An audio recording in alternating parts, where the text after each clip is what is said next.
Ed Worley, NRA ILA's California State Liaison with us. Ed, how are you, sir? Hey, doing okay. How you guys doing? Good. Busy time in the state capitol, I know. The session is over, but now all eyes on the governor's office, and there are a lot of bills that are important to gun owners that the governor needs to consider, right? Yeah. In fact, the 30th of this month is the date that the governor has to act on the bills. So we only have a couple days left for people to keep the phone calls going into the governor's office. All right. What are some of the bills that they need to call about, Ed? Well, the first bill is Senate Bill 1366. This is a bill that would require you to report your lost or stolen firearm within 48 hours of you reasonably discovering that the firearm had been missing. So, yeah, one of those lost or stolen measures. This would be the first statewide lost or stolen measure that would be enacted, I think, right? If Governor Brown signs this? Yes, exactly. The first one in the state of California, absolutely. So, it's wrong for all the wrong reasons. And, how is somebody supposed to know? How are you supposed to know the information? How are you supposed to do this on a timely basis? Right. Well, yeah, absolutely. And what's the definition of when you should reasonably have known? Exactly. I worry that someone would come home, find that, they've been the victim of a burglary, report it, think that they've accounted for all of their firearms from their collection, and then maybe a week or two later they realize that they realized oh, I forgot about this one. Are they now in trouble? Are they are the police going to say, well, you reasonably should have known all of these guns were stolen at the time? That it criminalizes being the victim of a crime, Ed. Well, that's what I kept talking about. You're victimizing the victims, because what you're doing is that you're requiring people to have all this information within 48 hours of something happening. And then if you don't have all that information, what happens is you become a victim of a crime that sees, and you even try to report what happened. So you go through the whole drill of trying to report what happened. And what happens is you don't give them all the information that the local agency thought you should have known.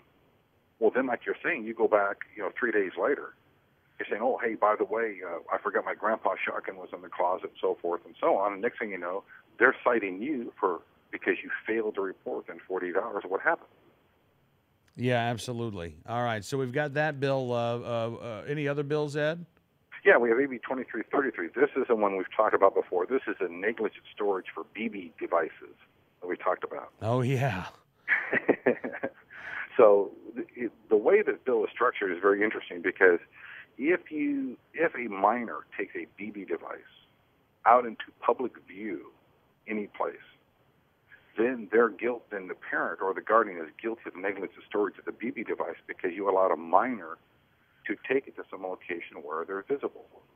Now, the thing is they don't have to do any kind of criminal act. They don't have to point at anybody, fire the spring, the BBs or anything else. The very act of it being visible to the public is the crime that you've committed. And then the parent can be charged with negligent storage of a BB device. Oh, wow. Okay. Yeah. So, in a public place, and defined in the bill, is a front yard, a driveway, a doorway, an entrance to a building or dwelling, if that is visible from any private property.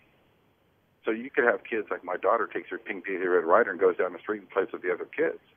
Well, she's walking down the neighborhood street with a pink Daisy Red Ryder. I would be guilty of a crime because I negligently stored her Red Ryder. wow. Exactly.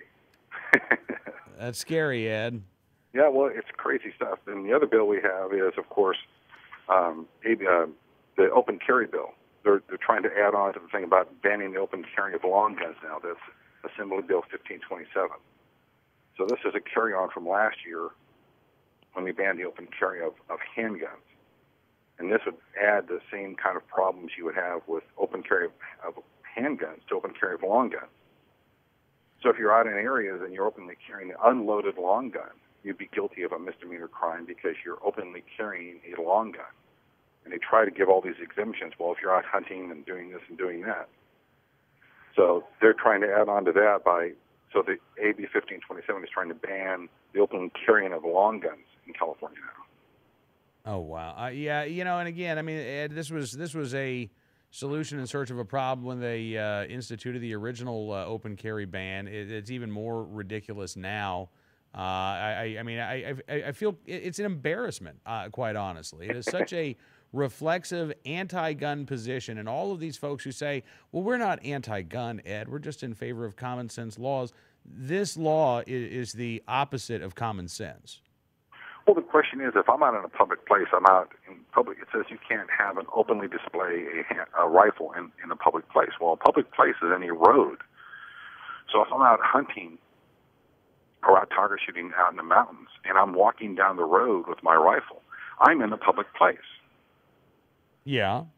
So they're trying to say, well, we're trying to stop people from doing it in urban environments. Well, the thing is how do you discern between an urban environment and a rural environment? Well, yeah, I mean, I get all of the, the legal problems with this, but they, my attitude is that they brought this on themselves. They were embarrassed because they wanted to ban the open carrying of unloaded handguns for self-defense, right. and people in a form of what I consider to be political speech. And political protest pointed out the absurdity of that by starting to carry unloaded long guns. And now this is, I think this really is almost an attack on the First Amendment as much as it is the Second. Well, the weird thing is that, as I pointed out in the bill, when you have 38 exemptions to the bill, it shows how common carrying of long guns is in the public. Exactly. I said, when you have so many exemptions, you're acknowledging the fact that people carry long guns around all the time in open public view. Like I said, parades.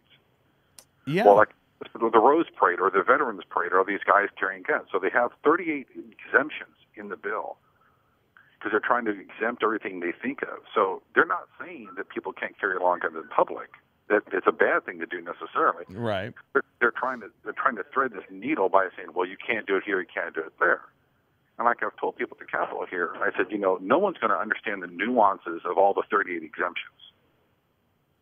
So what's going to happen is some guy's going to be doing something they've done for generations out in some small town with an ATV. We're coming into town to get something to eat when they're hunting, and they're going to have their gun on their ATV or a horse or whatever else. Uh-huh. And that'd be a violation because they've come into an incorporated city and openly displayed the long gun. Oh, wow. All right. Are any good bills we want the governor to sign, Ed? Well, that's the thing. Is that we had our whole draft of pro-gun bills we did this half of the session, and all those we were not able to get through the legislative process. So these are the three top bills we have in our hit parade right now. Right. Now the governor signed the ban on hunting with dogs of bears and bobcats yesterday. Oh, really? That was Senate Bill 1221. He signed that bill yesterday. So we've been putting a lot of pressure on for everybody to call the governor's office and to ask him to veto these bills also. So everybody has until the 30th. The governor has until the 30th to sign the bills. So everybody needs to keep the phone calls and emails and everything going in. Go to calenary.com. That has our website information on there. Plus also we've been sending out bulletins from headquarters that has all the contact information for the governor's office in their different areas. So, time is getting short here. We're getting down to the end of the time when the governor can consider the bills. So the thing we need to do is just keep the pressure up on AB 1527, the open carry ban, AB 2333, the stupid negligent storage for BB device bill, and, of course, Senate Bill 1366. That is the bill that is reporting lost or stolen. Those are the big ones on our hit parade right now that everybody needs to call the governor about. All right. Ed, thank you again, sir. Appreciate you coming on the program, and look forward to talking to you again soon. All right. I'll talk to you later on. Thanks. All right. Ed Worley, NRA Island's California State Liaison with us here on NRAnews.com.